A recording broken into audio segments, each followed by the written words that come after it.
이용주 사망 2021년 12월 28일 사인 멸종. 에코가석자 방송이 멸종되나? 이게 마지막 회인가요? 이용주 소환. 네, 멸종당했습니다. 이게 무슨 일이고? 아니 잠깐만, 멸종이라는 거는 네. 인류 멸종을 얘기하는 건가? 이용주는 인류죠. 인간이었습니다. 그 얘기는 이제 이용주 말고 그 다음에 이제 엄청나게 많은 사람들이 몰려올 거란 얘기잖아. 그렇죠. 제 뒤로 지금 아까 대기열을 봤는데 한 78억 정도 있던데 형 오늘 일 감당하겠어요? 할 수 있겠어요? 저승사자? 이게 안 되는데 이건 안 돼. 오늘 꼭 살려서 돌려보내고. 예. 이 78억 명이 오는 일은 막아야 돼. 오늘 또 전문가가 필요할 것 같습니다. 인류 멸종을 막을 수 있는 분을 그렇죠. 부탁드리겠습니다. 그래서 자연을 보존하는 일은 인간에게도 이롭다는 뜻을 강조하는 세계자연기금 한국본부의 홍윤희 사무총장님을 모시도록 하겠습니다. 소환. 너무 귀여우세요. 반갑습니다. WWF 세계자연기금 한국본부 사무총장 홍윤희입니다. 반갑습니다. 반갑습니다. 네. 아마 용주 같은 친구들은 이 세대에서는 WWF 하면은 월드 레슬링 페더레이션 이거였는데 호건 막 찍고 찍고 막 어느 날 갑자기 WWF가 WWE가 됐지. 그 2가 됐잖아. 그렇죠. 그러니까 레슬링 선수를 이긴. 그러네요. 그렇죠. 멋있습니다. 일단 좀 본격적으로 귀여운 영상 하나 보고 시작하시죠. 너무 귀엽다. 어머. 지금 저기에 나와 있는 저 그 판다가 이름이 푸바오인가요? 제 친구가 그 친구 맞죠? 어머 너무 귀여워. 맞아, 이름이 행복을 주는 보물이라는 어머. 이름이네요. 그리고 저 판다가 또 WWF의 또 상징 동물이기도 네, 해요. 맞습니다. 네. 환경 이제 보전 활동의 아이콘이기도 하죠. 남아 있는 판다가 없다고 들었어요. 현재 약 이제 자연에서는 네. 1,800마리 정도 이제 남아 있다고 해요. 네. 이제 지난 수십 년간 환경을 파괴하는 행동들이 있었잖아요. 도로도 건설하고 댐도 건설하고 광산도 개발하고 그래서 이제 자이언트 판다 서식지가 점차 파괴되었어요. 그래서 이제 현재는 네. 중국 남중부 지역에 제한적으로 살고 있죠. 이제 또 다른 위협을 이제 맞고 있어요, 판다가. 어떤 건가요? 여러분 잘 아시는 기후 위기입니다. 사실 얘가 매주 이 저승에 보내지는 이유도 따지고 보면 기후위기 때문이거든요. 제가 멸종 위기죠. 자이언트 판다가 주 먹이로 삼고 있는 대나무가 있는데 기후가 변화하게 되면 전부 다 멸종하게 된다라는 얘기가 있어요. 판다가 먹는 대나무 종이 사라지게 되면 자이언트 판다의 서식지 대부분이 사라질 거다라고 밝혔는데 판다의 경우에는 좀 편식이 심해요. 그래서 먹이의 99%가 대나무입니다. 그리고 이제 대나무가 영양분이 그렇게 많지 않다 보니까 네. 판다 한 마리가 평균 12에서 38kg 정도의 대나무를 먹어요. 하루에요? 네. 그러니까 엄청난 그 양이 필요한 거죠. 기후 위기로 대나무가 사는 숲이 점점 이동하고 있거나 줄고 있어요. 그 이야기는 기후 위기로 심각한 식량 위기에 처할 수 있다는 이야기죠. 사실 판다만의 문제가 아니라 여러 서식지가 지금 파괴되고 있죠. 기후위기로 인해서. 이제 앞으로 코알라가 멸종이 될 거다 이런 얘기도 나왔어요. 사실 까맣게 타 죽은 캥거루 새끼, 그다음 화상 입은 코알라 이런 참혹한 모습 때문에 사람들이 안타까워하는 그런 일이 많았는데 그 기간 동안에 약 6만 마리 이상의 코알라가 죽었거나 그리고 또 살아남은 것마저도 사실 서식지를 잃어버린 거잖아요. 그런데 이 코알라가 2050년쯤에는 멸종 위기에 처할 것이라는 아이고. 또 이야기가 나오고 있습니다. 왜요? 안타깝게도 네. 치명적인 성병인 클라미디아가 급속도로 퍼지고 있다고 해요. 클라미디아. 어머.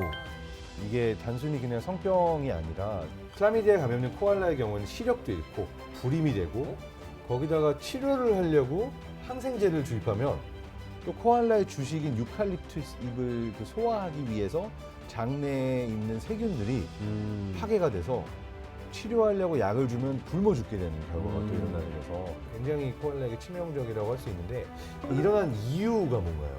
이제 처음에 코알라 성병이 2008년도에는 약 한 10% 정도였다고 해요. 예. 7년 후에는 60%, 현재는 약 85% 정도고요. 굉장히 높죠. 네. 그 여러 가지 그 기후 변화 때문에 폭염, 가뭄, 산불이 또 자주 일어나고 엄청나게 스트레스를 받을 거 아닙니까? 네. 그 스트레스 호르몬 수치가 높아지면서 면역력이 저하됐기 때문인 거라고 지금 추정을 하고 있습니다. 그 이유 중에 하나군요. 네네네. 나는 또 코알라 손병 걸렸대서 얘네 뭐 성교육해야 되나 너무 문란한 거 아닌가 생각했는데 이게 또 인간 탓이고 코알라는 사실 좀 더 물란하면 좋을 것 같아요. 그렇지 얘네 그렇죠. 맞아 더 개체수가 늘어나기 위해서. 맞아 조금 더 물란하게 근데 사실은 이제 우리 이제 에코는 석자 프로그램이 사실은 인간이 뭐 초래해서 기후 위기가 와서 인간이 위기다라는 이야기를 굉장히 많이 했었는데 선생님과 대화를 좀 나누고 보니까 우리 인간뿐만이 아니라 이 동물들도 점점 더 어려워지고 힘들어지고 있다라는 게 좀 느껴지는 것 같아요. 인간 때문에 힘들죠. 인간 때문에 진짜. 인간 때문이고요. 동물들이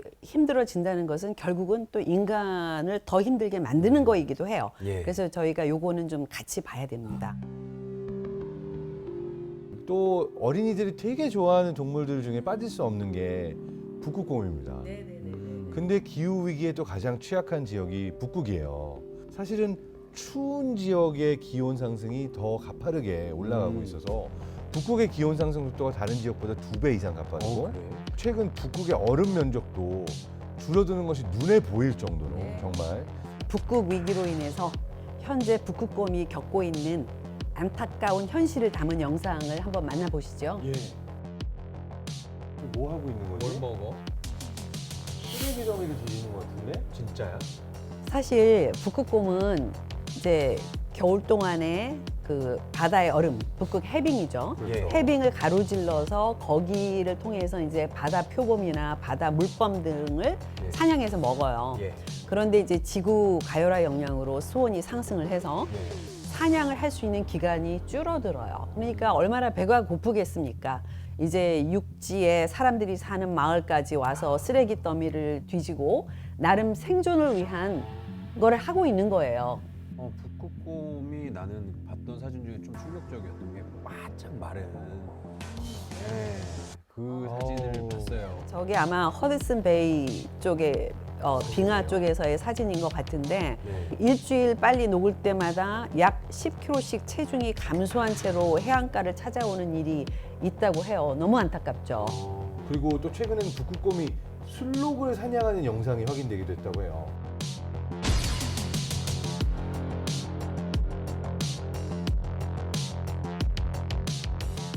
2000년도 이전까지만 해도 북극곰은 술록을 공격하지 않았는데 북극곰이 술록을 사냥한 사실을 12건이나 확인했고 이 사례가 빈번해지고 있다라고 논문으로 게재하기도 했어. 그러니까 말하자면 원래 북극곰이랑 술록이랑 사는 동네가 약간 조금 멀었던 모양인데 그렇죠, 그렇죠. 거기 네. 얼음이 없어지니까 북극곰들이 내려와서 술록만 공격하는 게 아니라 인간하고도 아이고. 충돌하고 있고 살아남기 위해서 하는 행동이지만 또 인간도 위험을 느낄 수 있고 이게 참 좋지 않은 상황이죠. 또 북극 생태계 전반을 이해하는데 이 북극곰은 아주 중요한 지표종이에요. 북극곰 위기는 우리 북극 생태계의 또 다른 위기의 신호입니다. 그래서 우리가 이제 북극곰 한 종만이 아니라 생태계 전반에 대해서 관심을 가질 필요가 있습니다. 근데 사실은 이 자이언트 판다, 북극곰, 코알라뿐만 아니라 굉장히 많은 동물들이 지금 멸종 위기에 처하고 있고 사라지고 있어요. 그러니까 얼마 전에 그 아프리카에서 흰 코뿔소가 멸종을 당했다라는 소식을 또 들었고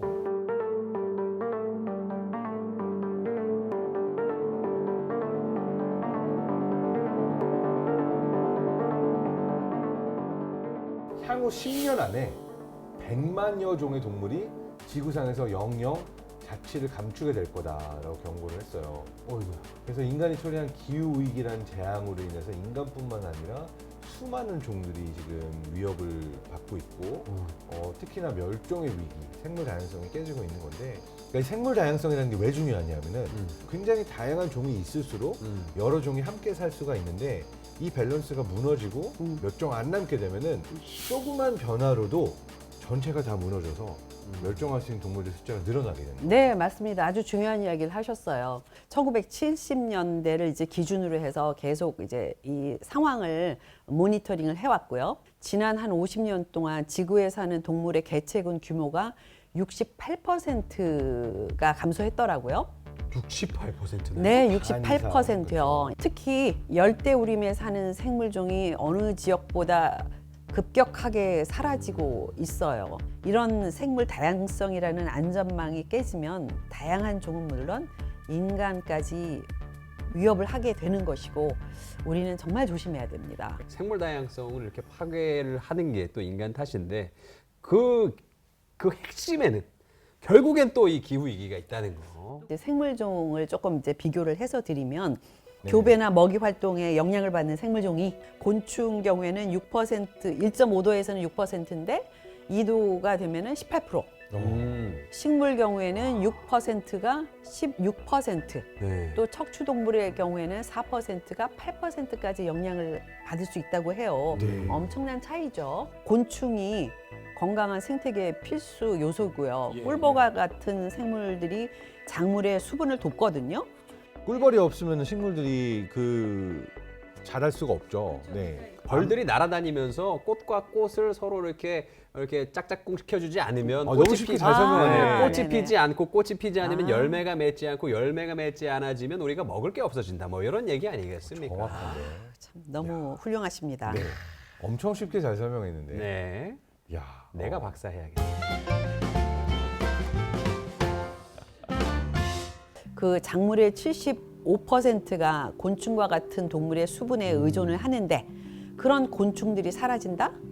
그런 이야기는 결국 인간의 먹거리에 문제가 생긴다는 이야기 아니겠습니까? 기후 위기로 인해서 생물 다양성이 파괴되고 또 이 기후 위기는 이 생물 다양성의 파괴를 또 더욱 가속화시키고 뭐 이런 게 이제 반복되는데 예. 어떤 게 정말 멸종이 됐을 때 우리한테 얼만큼 위험한지는 사실 우리가 다 스터디가 된 건 아니에요.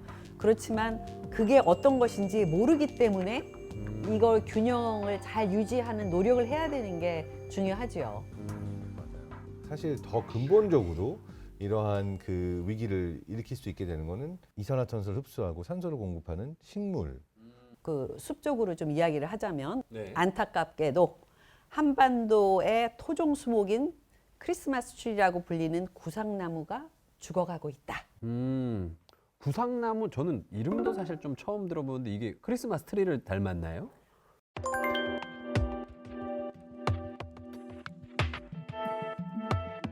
기후 변화로 인해서 온도가 상승하고 있고 네. 잦아진 태풍 또 주변 환경의 변화로 인해서 서서히 죽어가기 시작했고 99년과 2017년도에 한라산 구상나무의 군락지 비교가 이렇게 나옵니다.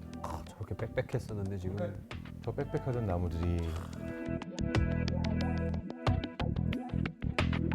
구상나무 군락지 면적이 15.2%가 감소하면서 구상나무가 집단 떼죽음을 하면서 위험을 주는 이유가 산사태의 90% 이상이 고지대에서 발생했는데 그 이유가 원래 구상나무가 이 땅을 탄탄하게 잡아주고 있었던 나무종인데 구상나무가 죽으면서 토양을 잡아주는 힘이 급격히 상실됐기 때문이라고 하고요.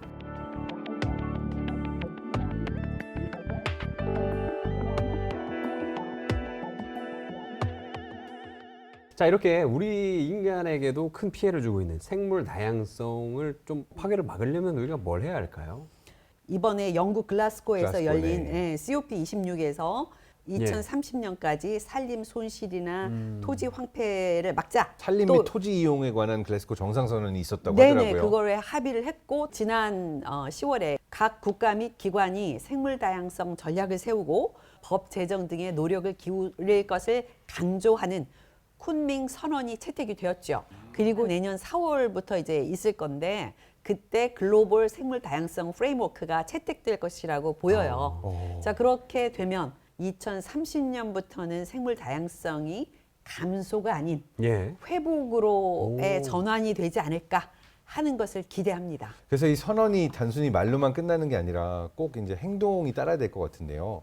마지막으로 이제 당부하시고 싶은 말씀이 있으시다면. 인간이 물질적인 풍요를 누리는 것을 이제 목표로 삼아서 자연을 무분별하게 이용을 해왔죠. 맞아요. 그 결과는 인간이 삶의 터전을 위협받게 되는 상황까지 왔습니다. 그런데 이제는 그 깨달음을 행동으로 보여줘야 될 시기입니다. 예. 그래서 이제 정부는 자연 보전과 그 회복을 위해서 정책과 법률을 제정을 하는 것을 꼭 잘 해주시고 가급적이면 물질의 소비를 좀 줄이는 방향으로 우리가 의사결정을 했으면 좋겠다. 그런 것을 좀 당부드리고 싶네요. 우리는 좀 너무 많이 먹고 너무 많이 소비하고 있는 게 아닌가 그런 생각을 많이 하게 되는 것 같아요. 네, 맞습니다. 생산과 소비에서 큰 변화가 필요합니다. 용주의 이 멘트를 보니까 여기 매번 저승 오면서 사람이 바뀌긴 했네. 그렇죠. 저희가 콘석자를 하면서 개인적으로 좀 공부를 좀 많이 하고 그래서 뭐 이것저것 알아봤는데 이 환경 문제라는 게 그래요. 알면 알수록 점점 더 답답해지더라고요. 네, 답답하시죠. 네. 근데 아는 것만큼 조금씩이라도 함께 실천을 하는 게 중요하다. 그걸 좀 예, 말씀드리고 싶습니다. 보통 우리가 항상 나 하나만 생각하고 생활을 많이 하잖아요. 내가 이거 먹는다고 뭐, 내가 이거 한다고 뭐 있겠어? 만약에 그거를 70억 명이다. 나 하나만 이렇게 한다고 하면 이거는 난리가 나는 거잖아요. 네, 맞습니다. 네. 맞습니다. 아유, 이번에는 네. 용주가 멸종으로 왔다고 하지만 이걸 인정하지 않고 행동으로 실천해서 정말 멸종으로 가지 않도록 다시 오지 마. 예, 좋습니다. 오고 싶어도 이제 올 수 없게 됐습니다. 시청자 여러분, 에코는 석자 오늘이 마지막 회이고요. 그러니까 우리가 약간 코믹하게 예. 정말 뭐 저승사자의 역할을 하면서 이런 이야기를 했지만 사실 진짜 저승사자가 저기 기다리고 있을지도 모른다는 얘기. 맞습니다. 지금 우리 세대, 지금 우리가 행동하지 않으면 그 다음에 지구는 정말 없을 수도 있다. 그 프로그램은 끝이 났지만 우리의 이 자연을 향한, 환경을 향한 노력은 여기서 멈추지 않습니다. 자, 이승으로 귀환.